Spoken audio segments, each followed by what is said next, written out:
China released its first white paper on law-based cyberspace governance on Thursday, introducing China's wisdom and solutions in this field.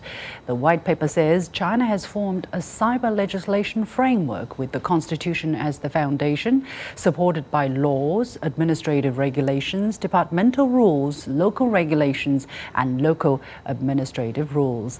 Over the years, China has already issued more than 140 laws. So why do we still need this white paper? Why does it matter? What is the best way to comprehend its significance?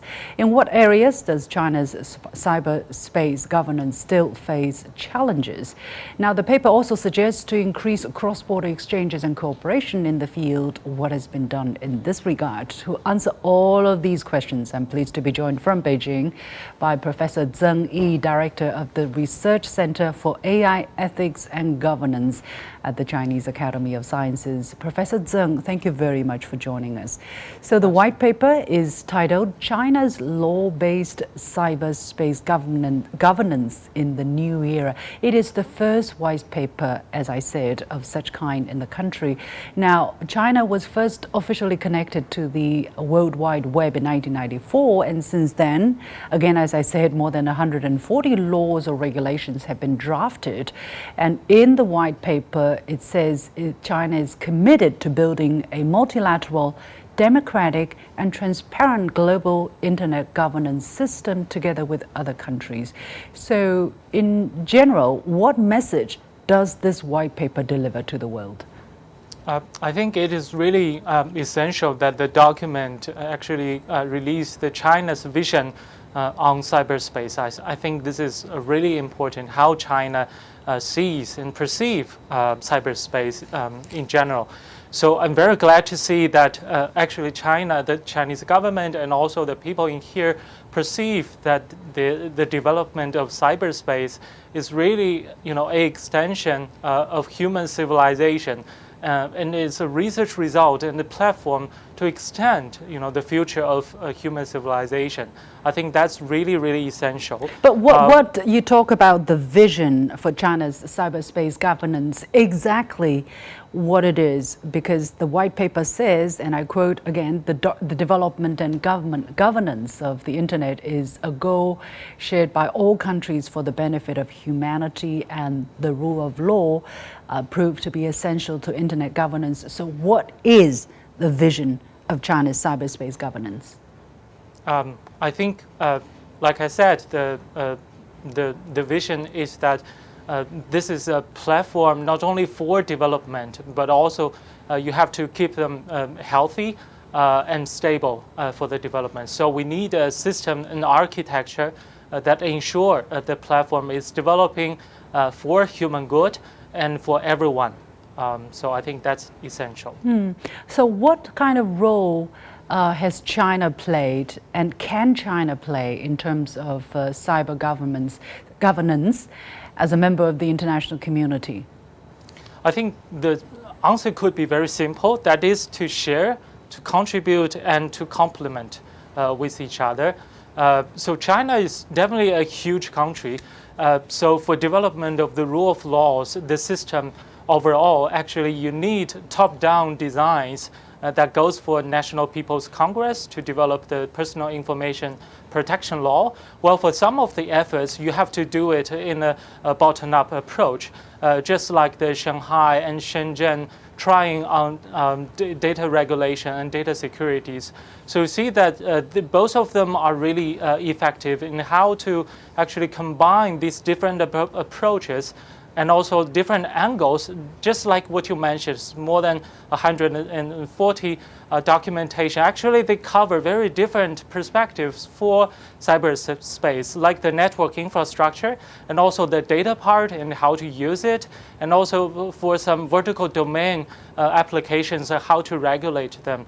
So this is overall the China experience actually that can be shared to the world. Actually, I also still remember that when I was a UNESCO ad hoc expert group member to contribute to the global recommendation of AI, actually China propose living peacefully, and this is widely shared in Japan, Korea, and South Africa when they talk about interconnectedness. So contributing to non-Western values to the world, I think this is one of the duties for countries like China, but not what limited exactly to do you China. mean? What exactly do you mean by the Chinese culture or Eastern culture? In what specific example can you best illustrate that? I think like living in harmony and human community of shared future that talk about the interconnectedness. Yes, but in terms of specific legislation, what can you say is something that is uniquely Oriental or Eastern that contributes, that complement the current structure in the world, or generally considered, standard legislation for the internet?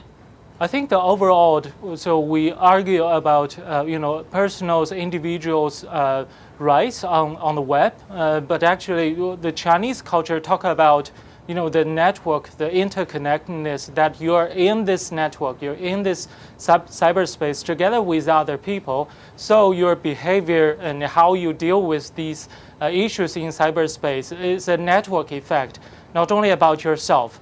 So the interconnectedness and the relational self is actually some cultural perspective that China bring to the world. Specifically, can you give a little bit more details, for instance, in terms of personal data infringement or cyber violence? These are also problems that China is faced with, I think, as in other countries. How specifically has China dealt with these issues through legislation?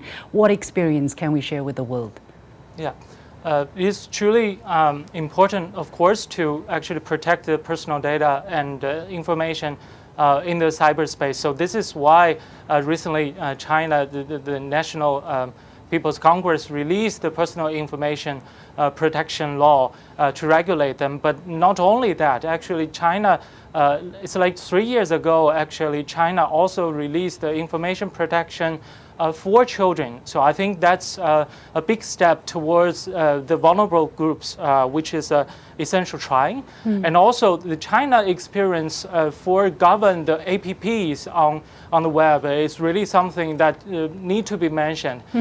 Through these 3 years, the Ministry of Industry and Information Technology, they actually have investigated more than 3 million different APPs and found that 3,000 of them has to be put off the shelf for refinement before they release a much better version, because they have infringed on personal data protection. So I think that's very concrete efforts that China has been taken, and also this experience I think is fascinating for the world to learn from how to regulate the web APPs in general. So how does the Chinese government strike the balance between guaranteeing personal freedom, including the freedom of expression, freedom of using all of these applications and internet platforms, and on the other hand, protecting the stability of the society, the safety of personal data, the children's rights, those of the underprivileged? How does China strike that balance? Is it a different game than what is done by governments in the developed countries? I still remember that when AI was introduced to recognize students in the classroom, that was one of the trying in China, but also all over the world. And then later, Ministry of Education in China says that you have to minimize the use of AI. If you don't really have to use them in the classroom, don't do it. So proportionality, that means you don't really need AI everywhere. So you need AI as necessary. So this is the proportionality principles is something that China has been experiencing and also contributing to the world. We shouldn't make AI everywhere. Necessary, and also you have to keep the data secure and safe as a social infrastructure. What about the state actor? For instance, the government, the public sector collected a lot of information during the COVID period. people's whereabouts, their facial recognition, so on and so forth. What is happening to those data? Is China doing what it is preaching in terms of, protecting personal data? 4 ministries in China released the use of the data during COVID, and it announces that the data during COVID-19 has to be used just for these purposes. You cannot extend the use of these data after this period. So I'm very glad to see personally, I don't really have to use the health code now. Okay, time is short. Let me briefly touch on the latest catchphrase on everybody's lip, which is the Chat GPT. We have the latest version, GPT-4, and we have the Chinese equivalent, which is called 文心一言 or Ernie Bot in some people's recognition. So what is China doing in addressing the challenges of IP protection in those applications? Because it's very subtle, right? Right, exactly. So AI generated content is a new coming for the world. I'm very glad that last year the Cyberspace Administration of China released the regulation for deep generation, which is exactly on AI-generated contents, not only to regulate video generation, but also cover something like this Ernie Bot and also GTP for trying. So that's the first try in China, and probably one of the first in the world from the government to regulate deep generation and AI-generated content. But it's not enough. You have to take care of the intellectual property through AI-generated contents, but a lot that has to be discussed all over the world. So this is an ongoing process. Finally, I want to just mention that the US also announced its national security strategy early March with a goal, quote unquote, to secure the full benefits of a safe and secure digital ecosystem for all Americans. And the strategy also says that China now presents the broadest, most active and most persistent threat to both government and private sector network, and is the only country with both the intent to reshape the international order and increasingly the economic, diplomatic, military and technological power to do so. China is not clearly targeting its cyberspace governance against any specific third country. How do you look at the difference we're seeing here? I think we have to talk about the cyberspace sovereignty in here, because every country has its own digital sovereignty.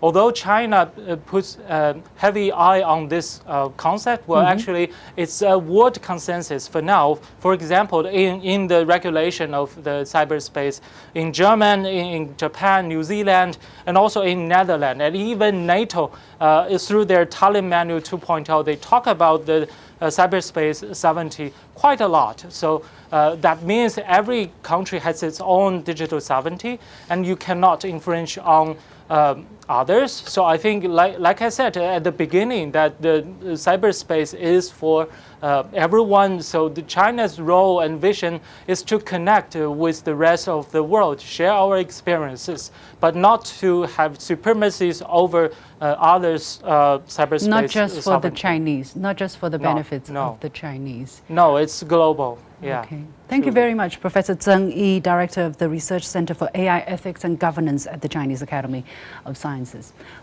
We'll take a short break. We work for sustainable development over the cyberspace. Yeah, thank you very much. We'll take a short break, and when we come back, we'll take a look at the problems behind the Silicon Valley Bank and the Swiss Central Bank measure to help